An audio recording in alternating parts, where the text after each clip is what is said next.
शांति। आज श्री कृष्ण जन्माष्टमी, जो भारत के समस्त त्योहारों में से एक बहुत ही स्नेह को जागृत करने वाला, श्रद्धा को जागृत करने वाला,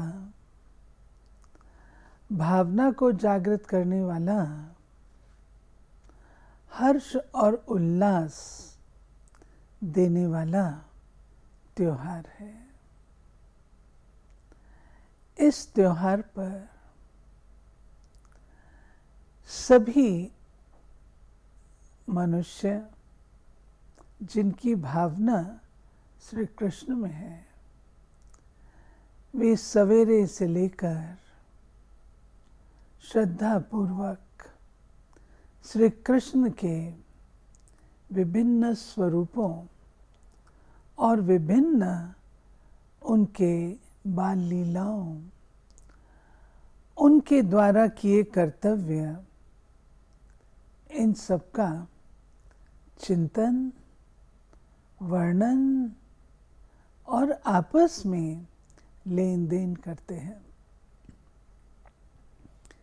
एक बात श्री कृष्ण के जन्म के विषय में ये है कि कोई भी व्यक्ति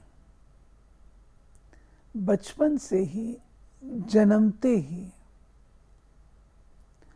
दो ताजधारी नहीं होता,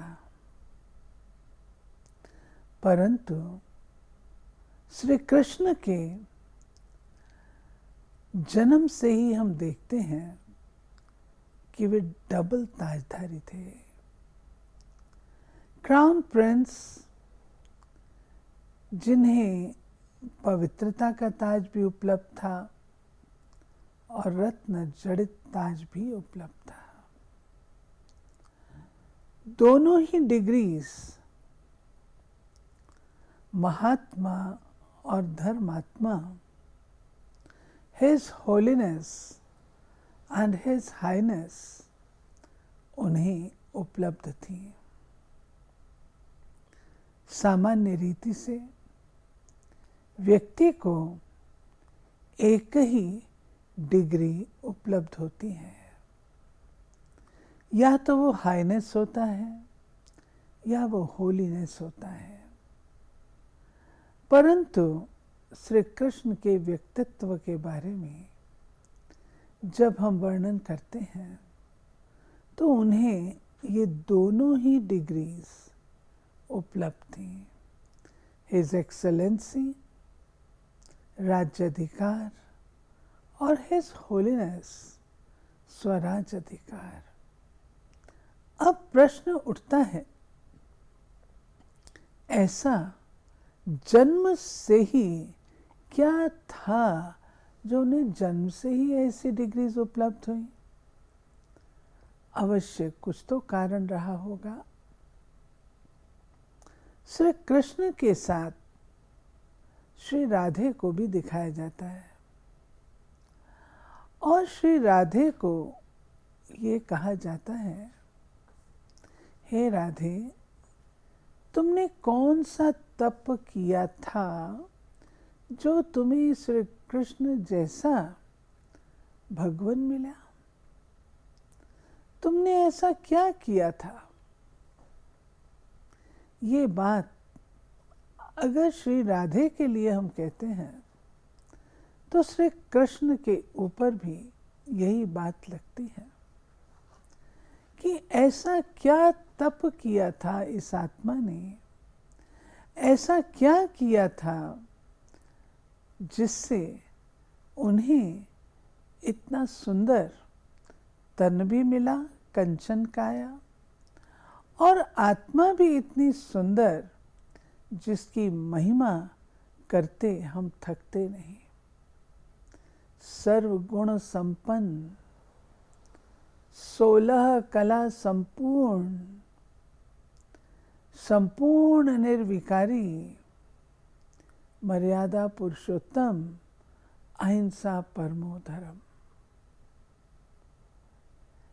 इतनी डिग्री, व्यक्तित्व में इतनी गरिमा, इसकी उपलब्धि अवश्य उन्होंने पूर्व जन्म में कोई तो तप किया होगा, जिस आधार से उन्हें इतनी महिमा नए जन्म में प्राप्त हुई। इस बात को समझने के लिए हम श्री कृष्ण के जन्म के विषय में जो बात कही जाती है उसे लेंगे।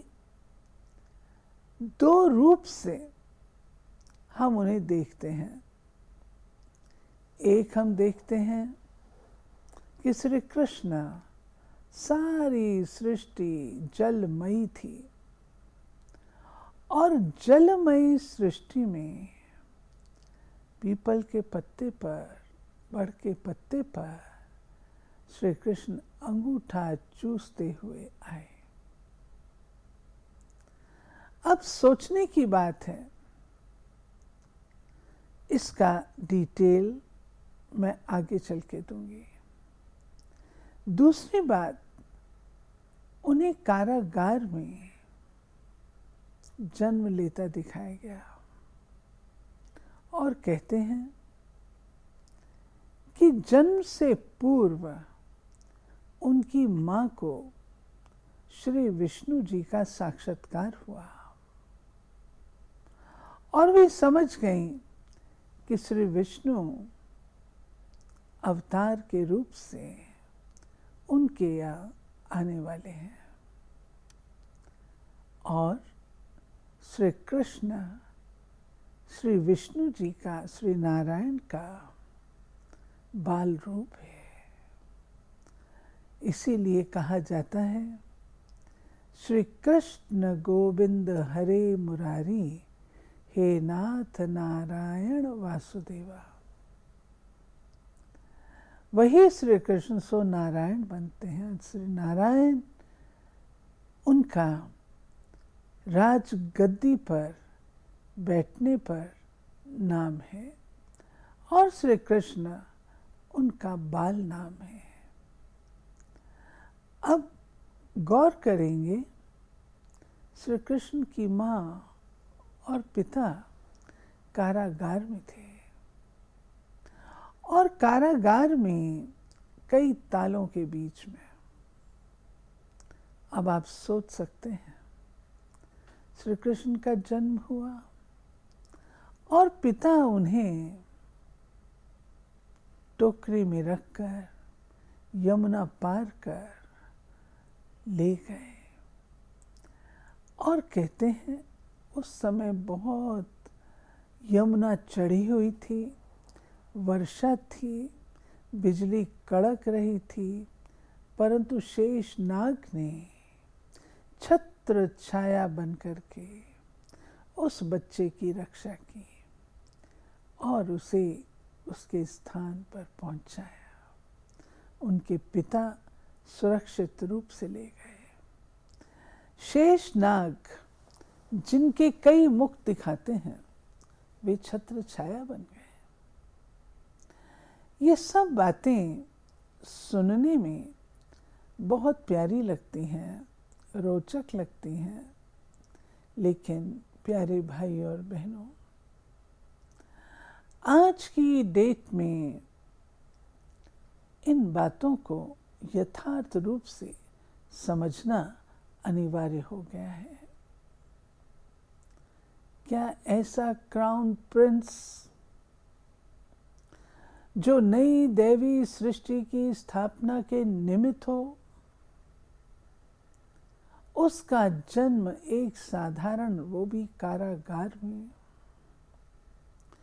वो देवता भगवान की संज्ञा हम उन्हें दे देते हैं। क्या भगवान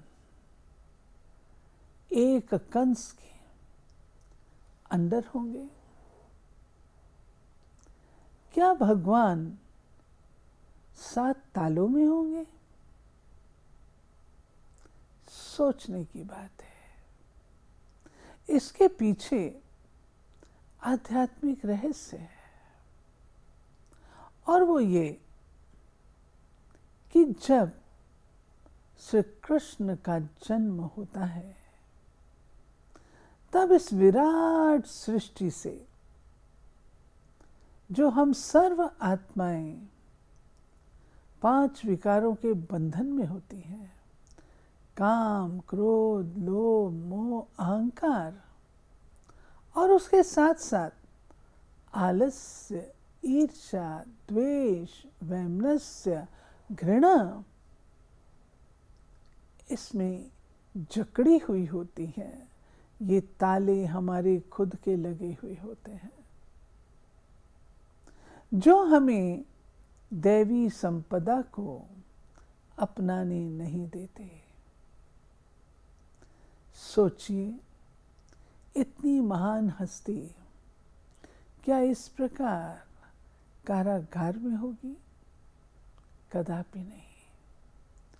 परंतु जब सारा विश्व इसमें जकड़ा हुआ है, हम सब कारागार में हैं,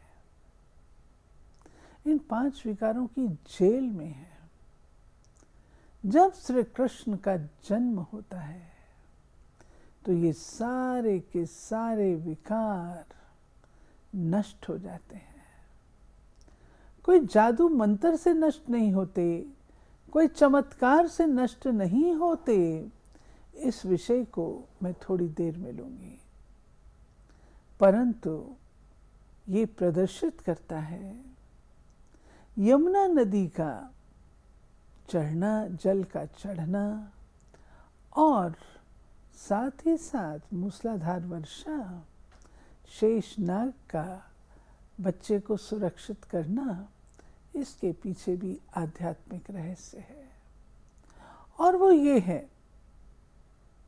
कि परमात्मा पिता हम आत्माओं को कहते हैं, ये काम, क्रोध, लोभ, मोह, अहंकार को जीतो।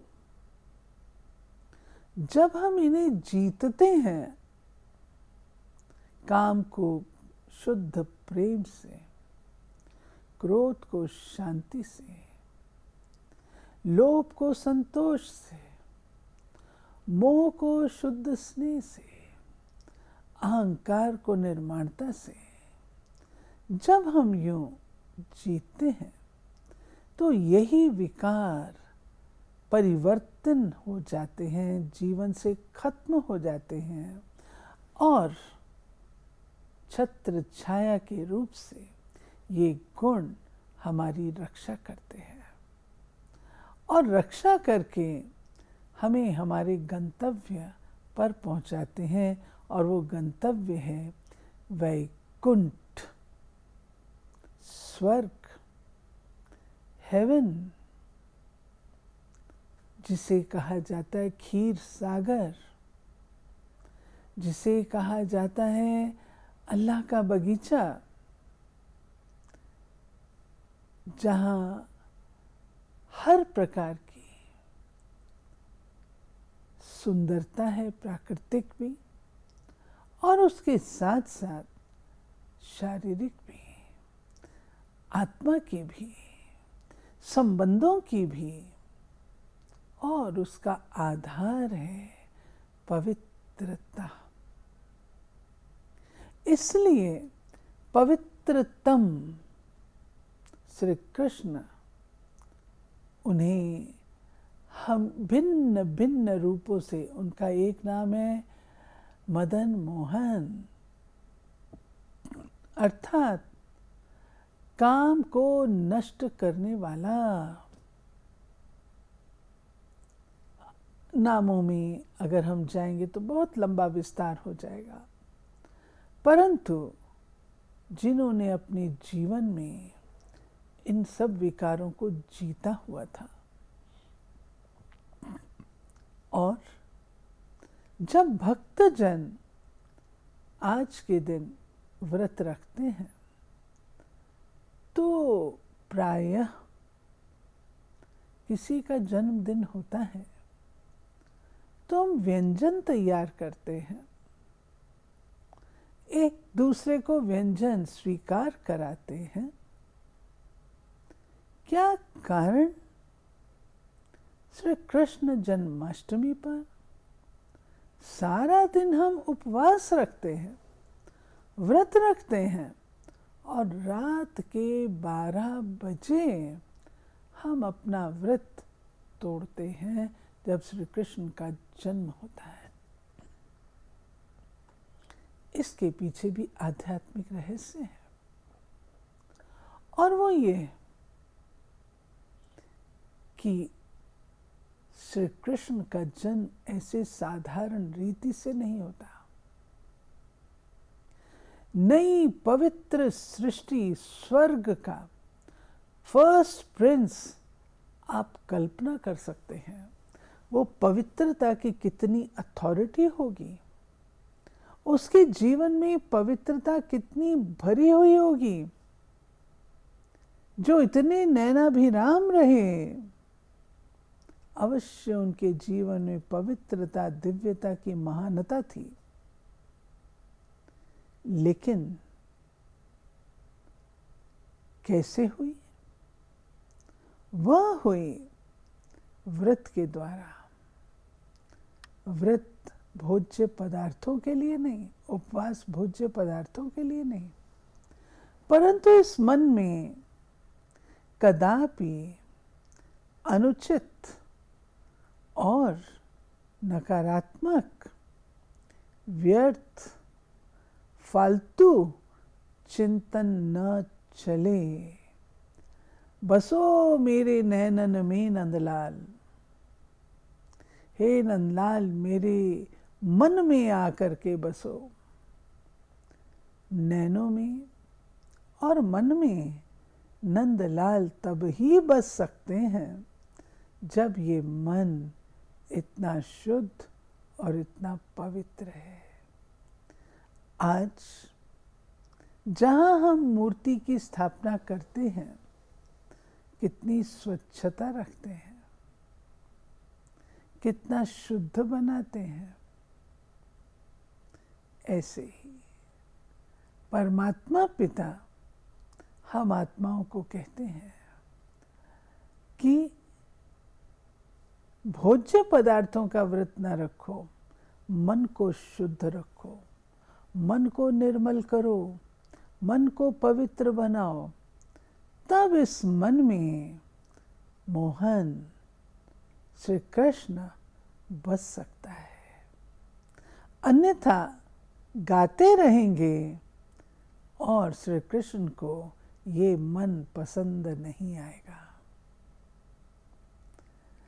उसको मोहने के लिए अपने मन को बहुत शुद्ध बनाकर हमें रखना होगा। यह व्रत लेना है। जब हम ये व्रत लेते हैं, तब श्री कृष्ण और एक का व्रत लेना नहीं, परंतु समस्त सृष्टि, समस्त प्राणी जन जब अपने जीवन में इस व्रत की धारणा करते हैं, वायुमंडल को पवित्र बनाते हैं अपने वाइब्रेशन से, वातावरण का शुद्धिकरण करते हैं अपने वाइब्रेशन से, तब उस पवित्र सृष्टि पर श्री कृष्ण का जन्म होता है और ताले टूटते हैं, अर्थात आत्मा विकारों के बंधन से मुक्त हो जाती है, निर्बंधन हो जाती है, और वो आत्मा सतो प्रधान बन जाती है। सतो प्रधान आत्मा इस सृष्टि पर अवतरित हो, वातावरण भी तो सतो प्रधान चाहिए। ये सतो प्रधानता योग और ज्ञान के आधार से आती है। श्री कृष्ण को योगी राज कहा गया। उन्होंने अपने जीवन काल में तो योग किया नहीं, योग सिखाया नहीं, परंतु अपने पूर्व जन्म में उन्होंने परमात्मा से योग युक्त होकर, अगर श्री कृष्ण ऐसे बने, इतने महिमावान बने, तो अवश्य किसी ने तो बनाया, स्वतः तो नहीं। वो किसने बनाया? वो निराकार परमात्मा ज्योतिर्मय बिंदु शिव ने। शिव को त्रिमूर्ति कहते हैं, त्रिदेव रचयिता हैं, ब्रह्मा, विष्णु और शंकर। ब्रह्मा के द्वारा नई दैवी सृष्टि की स्थापना, विष्णु जी के द्वारा पालना और शंकर जी के द्वारा विनाश। ये आत्मा श्री कृष्ण की अपने पूर्व जन्म में ब्रह्मा के रूप से थी, जिन्होंने ये तप किया, जिन्होंने ये योग सीखा, परमात्मा से बुद्धि को योग युक्त किया, और तब दक्ष प्रजापिता ब्रह्मा ने जो यज्ञ रचा, उससे देवता पैदा हुए, वृद्धि को प्राप्त हुए। इस प्रकार नई दैवी सृष्टि का आरंभ होता है। इसी की यादगार में आज पता नहीं ऐसे करते हैं या नहीं, लेकिन हमारे बचपन में हमने देखा कि श्री कृष्ण का जन्म, छोटी सी तस्वीर, ऐसा फल जिसके 3 हिस्से होते हों, उसमें उनकी छोटी सी तस्वीर रख कर के मनाया जाता है। और साथ ही साथ श्री कृष्ण को हम पीपल के पत्ते पर दिखाते हैं। पीपल का पत्ता या जलमयी सृष्टि एक बात का प्रतीक है। सारी आत्माएं जब वापस अपने घर परम धाम को लौटती हैं, अव्यक्त देश को लौटती हैं, और इस पुरानी सृष्टि का महापरिवर्तन होता है। प्रलय नहीं होती, परंतु महापरिवर्तन होता है। प्रकृति में हलचल होती है, प्रकृति भी सतो प्रधान बनती है तमो प्रधान से, और सतो प्रधान बनाने के निमित्त हम आत्माएं ही होती हैं। और इसीलिए कहते हैं कि जब श्री कृष्ण का जन्म हुआ तो शंकर जी उनके दर्शन करने को आते हैं। अब इसके पीछे रहस्य है।